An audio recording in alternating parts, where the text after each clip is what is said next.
श्री भागवत महात्म्य दूसरा अध्याय। भक्ति का दुख दूर करने के लिए नारद जी का उद्योग। नारद जी ने कहा, बाले, तुम व्यर्थ ही अपने को क्यों खेद में डाल रही हो? अरे, तुम इतनी चिंतातुर क्यों हो? भगवान श्री कृष्ण के चरण कमलों का चिंतन करो। उनकी कृपा से तुम्हारा सारा दुख दूर हो जाएगा।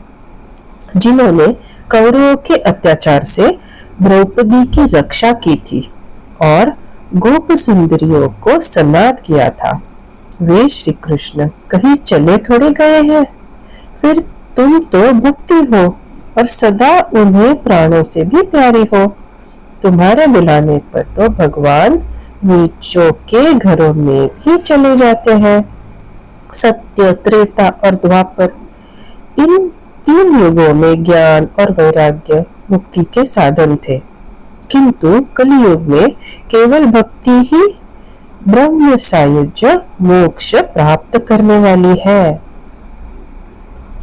यह सोचकर ही परमानंद चिन्मूर्ति ज्ञान स्वरूप श्री हरि ने अपने सत्य स्वरूप से तुम्हें रचा है। तुम साक्षात श्री कृष्णचंद्र की प्रिया और परम सुंदरी हो।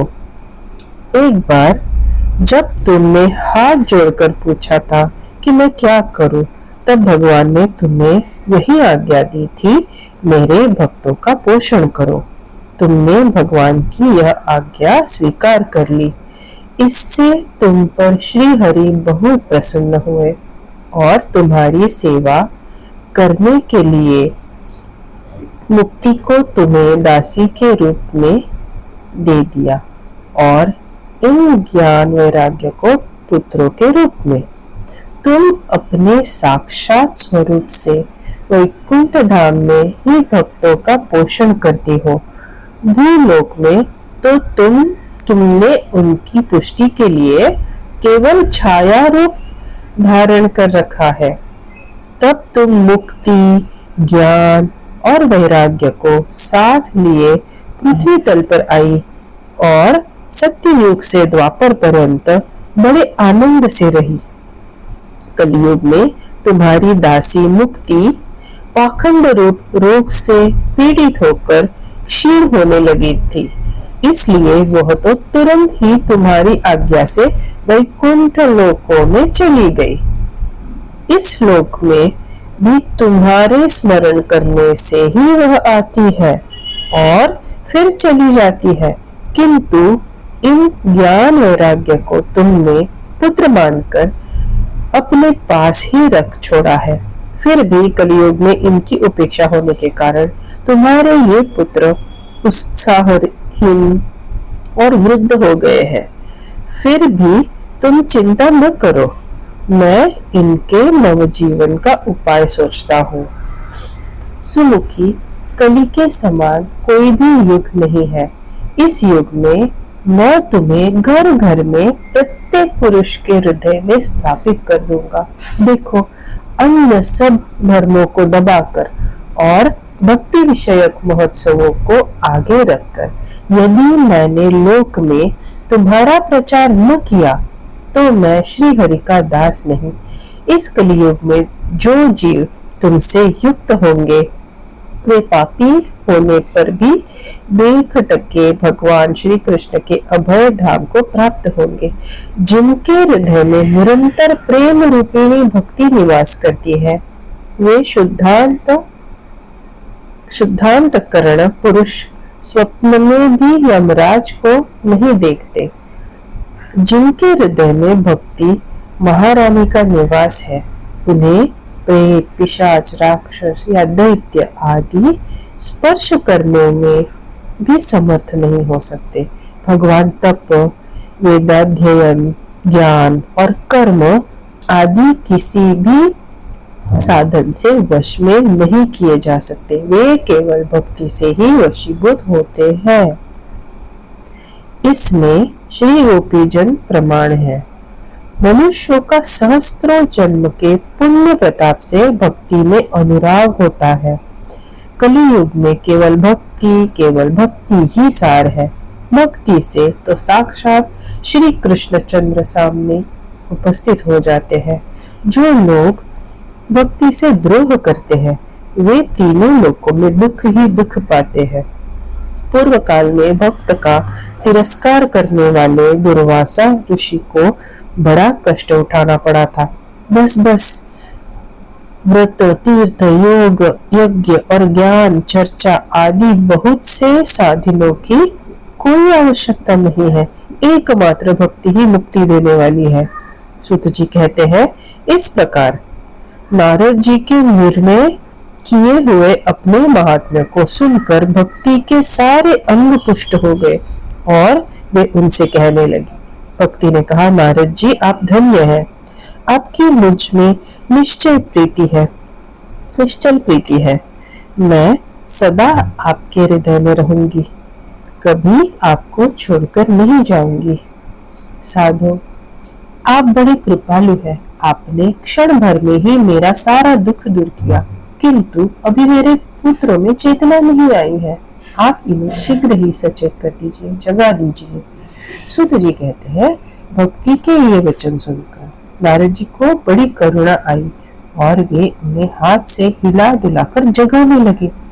फिर उनके कान के पास मुंह लगाकर जोर से कहा, ओ ज्ञान जल्दी जग पड़ो, ओ वैराग्य जल्दी जग पड़ो। फिर उन्होंने वेद ध्वनि, वेदांत घोष और बार बार गीता पाठ करके उन्हें जगाया। इससे वे जैसे तैसे बहुत जोर लगाकर उठे, किंतु आलस्य के कारण वे दोनों जबाई लेते रहे, नेत्र उगाड़कर देख भी नहीं सके। उनके बाल बगुलों की तरह सफेद हो गए थे।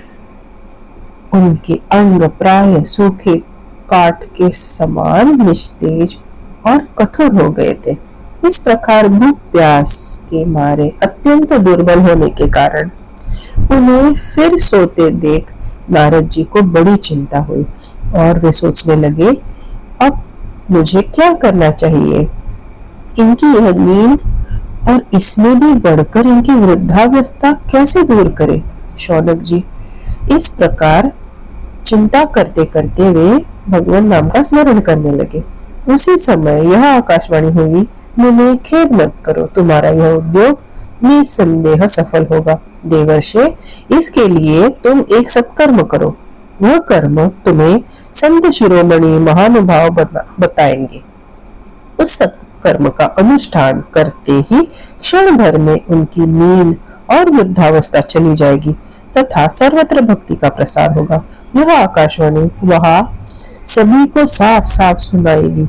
इससे नारद जी को बड़ा विस्मय हुआ और वे कहने लगे, मुझे तो इसका कुछ आशय समझ में नहीं आया। नारद जी बोले, इस आकाशवाणी ने भी गुप्त रूप में ही बात कही है। यह नहीं बताया कि वह कौन सा साधन किया जाए जिससे कार्य सिद्ध हो। वे संत न जाने कहाँ मिलेंगे और किस प्रकार उस साधन को बताएंगे। अब आकाशवाणी ने जो कुछ कहा है उसके अनुसार मुझे क्या करना चाहिए।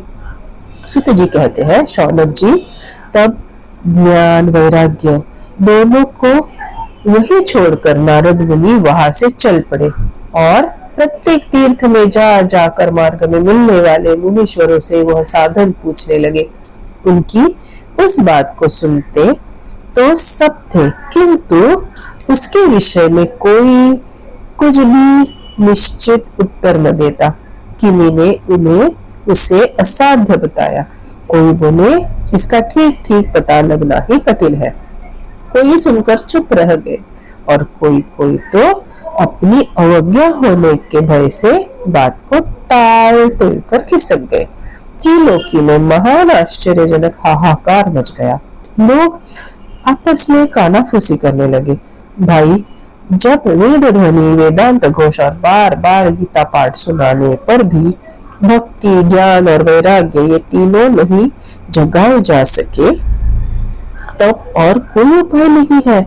स्वयं योगीराज नारद को भी जिसका ज्ञान नहीं है उसे दूसरी संसारी लोग कैसे बता सकते हैं।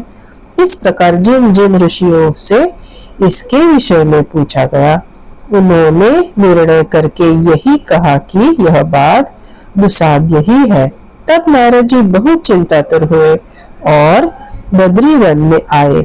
ज्ञान वैराग्य को जगाने के लिए वहां उन्होंने यही निश्चय किया कि मैं तप करूंगा। इसी समय उन्हें अपने सामने करोड़ों सूर्यों के समान तेजस्वी सनकादि मुनीश्वर दिखाई दिए।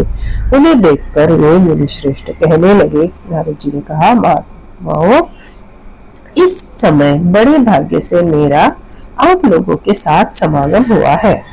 आप मुझ पर कृपा करके शीघ्र ही वह साधन बताइए। आप सभी लोग बड़े योगी, बुद्धिमान और विद्वान हैं। आप देखने में 5-5 वर्ष के बालक से जान पड़ते हैं, किंतु है पूर्वजों के भी पूर्वज। आप लोग सदा वैकुंठ धाम में निवास करते हैं, निरंतर हरि कीर्तन में तत्पर रहते हैं, भगवान लीलामृत का रसास्वादन कर सदा उसी में उन्मत्त रहते हैं और एकमात्र भगवत कथा ही आपके जीवन का आधार है। हरि शरणम, भगवान ही हमारे रक्षक है। यह वाक्य मंत्र सर्वदा आपके मुख में रहता है, इसलिए इसी से काल प्रेरित वृद्धावस्था भी आपको बाधा नहीं पहुंचाती। पूर्व काल में आपके भ्रूभंग मात्र से भगवान विष्णु के द्वारपाल जय और विजय तुरंत पृथ्वी पर गिर गए थे और फिर आपकी ही कृपा से वे पुनः वैकुंठ लोक पहुंच गए। धन्य है। इस समय आपका दर्शन बड़े सौभाग्य से ही हुआ है। मैं बहुत दीन हूँ और आप लोग स्वभाव से ही दयालु है, इसलिए मुझ पर आपको अवश्य कृपा करनी चाहिए। बताइए, आकाशवाणी ने जिसके विषय में कहा है वह कौन सा साधन है और मुझे किस प्रकार उनका अनुष्ठान करना चाहिए? आप इसका विस्तार से वर्णन कीजिए। भक्ति, ज्ञान और वैराग्य को किस प्रकार सुख मिल सकता है और किस तरह इनकी प्रेम पूर्वक सब वर्णों में प्रतिष्ठा की जा सकती है? सनकादि ने कहा, देवर्षि, आप चिंता न करें, मन में प्रसन्न हो। उनके उद्धार का एक सरल उपाय पहले से ही विद्यमान है। नारद जी, आप धन्य हैं। आप विरक्तों के शिरोमणि हैं, श्री कृष्ण दासों के शाश्वत पथ प्रदर्शक एवं भक्ति योग के भास्कर है।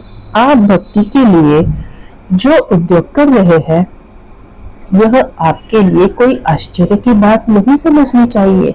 भगवान के भक्त के लिए तो भक्ति की सम्यक स्थापना करना सदा ही उचित है। ऋषियों ने संसारों में अनेकों मार्ग प्रकट किए हैं, किंतु वे सभी कष्ट साध्य है और परिणाम में प्रायः स्वर्ग की ही प्राप्ति कराने वाले हैं। अभी तक भगवान की प्राप्ति कराने वाला मार्ग तो गुप्त ही रहा है। उसका उपदेश करने वाला पुरुष प्रायः भाग्य से ही मिलता है। आपको आकाशवाणी ने जिस सत्कर्म का संकेत किया है उसे हम बतलाते हैं। आप प्रसन्न और समाहित चित्त होकर सुनिए। नारद जी, द्रव्य यज्ञ, तपो यज्ञ, योग यज्ञ और स्वाध्याय ज्ञान यज्ञ, ये सब तो स्वर्गादि की प्राप्ति कराने वाले कर्म ही और संकेत करते हैं। पंडितों ने ज्ञान यज्ञ को ही सत्कर्म, मुक्तिदायक कर्म का सूचक माना है। वह श्रीमद् भागवत का पारायण है, जिसका गान शुकादि महानुभावों ने किया है। उसके शब्द सुनने से ही भक्ति, ज्ञान और वैराग्य को बड़ा बल मिलेगा। इससे ज्ञान वैराग्य का कष्ट मिट जाएगा और भक्ति को आनंद मिलेगा। सिंह की गर्जना सुनकर जैसे भेड़िए भाग जाते हैं, उसी प्रकार श्रीमद् भागवत की ध्वनि से कलियुग के सारे दोष नष्ट हो जाएंगे। तब प्रेम रस प्रवाहित करने वाली भक्ति, ज्ञान और वैराग्य को साथ लेकर प्रत्येक घर और व्यक्ति के हृदय में क्रीड़ा करेगी। नारद जी ने कहा, मैंने वेद वेदांत की ध्वनि और गीता पाठ करके उन्हें बहुत जगाया, किंतु फिर भी भक्ति, ज्ञान, वैराग्य ये तीनों नहीं जगे।